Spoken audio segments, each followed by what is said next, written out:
कि आप अध्यक्ष की बात नहीं मानते, मैं आपकी बात क्या, तो क्या वो पूरा प्रकरण है, वो जो वीडियो काफी चर्चा का एक विषय बनी हुई है? देखिए, यद्यपि तो अब दिशा की बैठक का विषय खत्म हो गया है, लेकिन आप पूछ रहे हैं तो ये सच्चाई है कि दिशा की बैठक में दिशा का जो अध्यक्ष होता है वो भारत सरकार के ग्रामीण विकास मंत्रालय द्वारा जारी दिशा निर्देशों का सुपरवाइजर होता है, दिशा निर्देशों के अनुरूप सुपरवाइज करता है। ऐसा नहीं कि राहुल गांधी दिशा की बैठक में जाकर के रायबरेली वासियों को कुछ देने चाहते हैं। जो भारत सरकार और उत्तर प्रदेश सरकार देती है उसकी 43 कार्यक्रमों का अनुश्रवण करने का अधिकार सिर्फ राहुल गांधी को है। ये देखें कि जो भारत सरकार और उत्तर प्रदेश सरकार उन 43 योजनाओं में पैसा देती है उसका सही उपयोग हो रहा है, समय से उपयोग हो रहा है, गुणवत्तापरक उपयोग हो रहा है या नहीं हो रहा, ये काम केवल राहुल गांधी का है। राहुल गांधी को गलतफहमी है, वो दिशा की बैठक की जो गाइडलाइन है ना उसको पढ़ते हैं ना अपने लोगों को पढ़ाते हैं, जाकर के बैठ करके और दिशा की बैठक की परिधि के विपरीत वहां पर कार्रवाई होने लगती है, जिसका मैंने विरोध किया कि जो भारत सरकार की गाइडलाइन है दिशा को लेकर के उसी की परिधि के भीतर यहां पर कार्रवाई होनी चाहिए। उसकी परिधि के बाहर अगर कोई चर्चा होगी तो मैं इसे नहीं सुनूंगा, किसी दशा में नहीं चलने दूंगा। राहुल गांधी ने कहा मैं अध्यक्ष हूं, मुझे अधिकार है, तो मैंने उनको कहा कि आप गाइडलाइन पढ़ो, आपके अधिकार इसी गाइडलाइन में निहित है, इसके बाहर की कोई अधिकार आपको प्रदत्त नहीं है। और अगर आपको बहुत अपने अधिकारों की चिंता है तो लोकसभा में जब आप लोकसभा अध्यक्ष के अधिकार जो होते हैं उसको तो मानते नहीं है, तो आपके अधिकारों को दिनेश सिंह यहां कैसे मान लेंगे। दिशा की गाइडलाइन के विपरीत जो कार्रवाई हो रही थी मैंने उसे रोका। 43 कार्यक्रमों के बाहर अगर कोई चर्चा होगी तो मैंने उसका विरोध किया और मैंने दिशा की बैठक के बाहर उनको जाने नहीं दिया। किसी भी दशा में दिशा के भीतर काम करें। और मुझे खुशी है कि दोनों सरकारों के अधिकारियों के द्वारा जो विषय रखे गए उसमें बहुत सारे कार्यक्रमों में 100% तक अचीवमेंट हमारी सरकारों का रहा है, ये सामने आया। राहुल गांधी अपने साथ 4-5 लोगों को लेके जाते हैं जो पीछे से कान में कुछ बताते हैं, इसको पूछ लो, कोई लिख के पर्ची देता है। दिल्ली से लोग जाते हैं, रायबरेली से लोग जाते हैं, कई लोग ऐसे जो हो सहयोगी होते हैं, लेकिन इतनी मेहनत परिश्रम के बाद दिशा के अध्यक्ष और दिशा के सह अध्यक्ष हमारी सरकारों में एक खामी नहीं ढूंढ पाए, सरकार के कामों में एक खामी नहीं ढूंढ पाए, तो इस पर मुझे गर्व है। AI जनरेटेड वीडियो है, प्रधानमंत्री सोने जाते हैं, सपने में उनकी माँ आती है, माँ कहती हैं कि तुमने मेरा इस्तेमाल इस चुनाव में भी किया, तुमने मुझे नोटबंदी की लाइन में लगाया।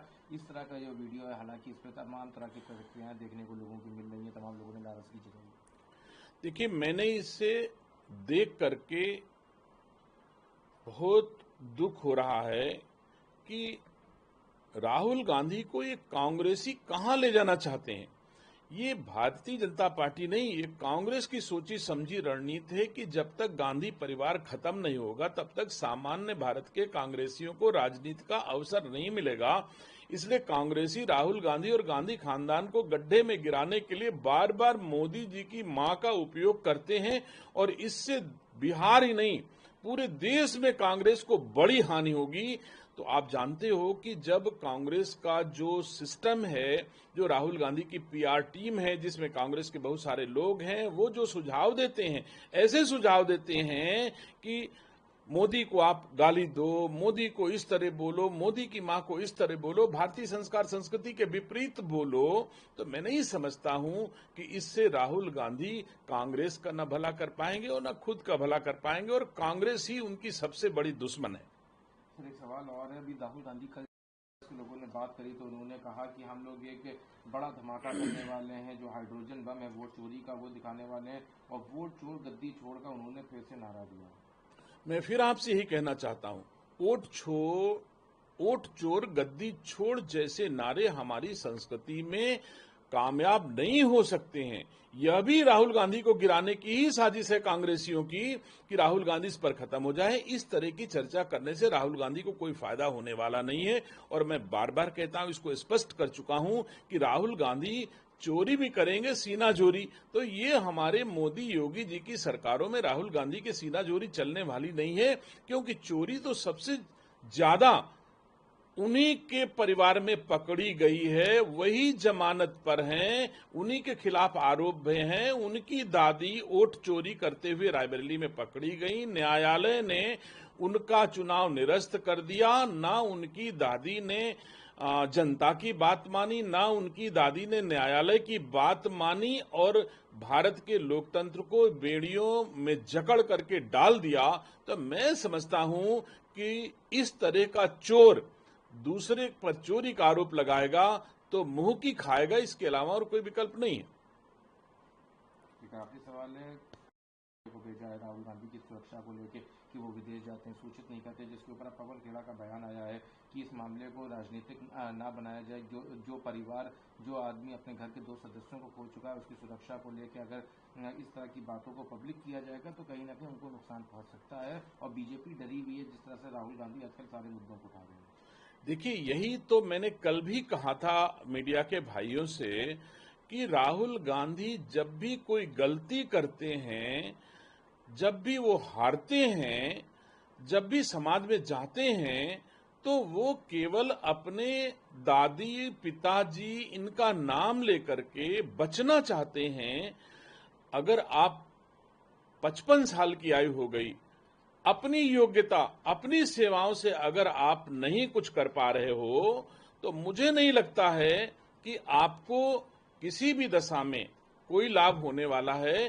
55 साल की आयु में आप अपने किए हुए 55 साल के कामों पर वोट मांगो। दादी दादा इन्हीं के नाम पर ले जाते हैं। अब घूमने जाओगे सीआरपी को सुरक्षा छोड़ करके, यहां भी उपयोग करोगे कि उनके घर में 2-2 लोगों की हानि हो गई है, तो इससे क्या लेना देना 2-2 लोगों की हानि हो गई। अगर आप सांसद हो, नेता प्रतिपक्ष हो, तो आपको पता होना चाहिए कि क्या अच्छा है, क्या बुरा है, क्या करना चाहिए, क्या नहीं करना चाहिए।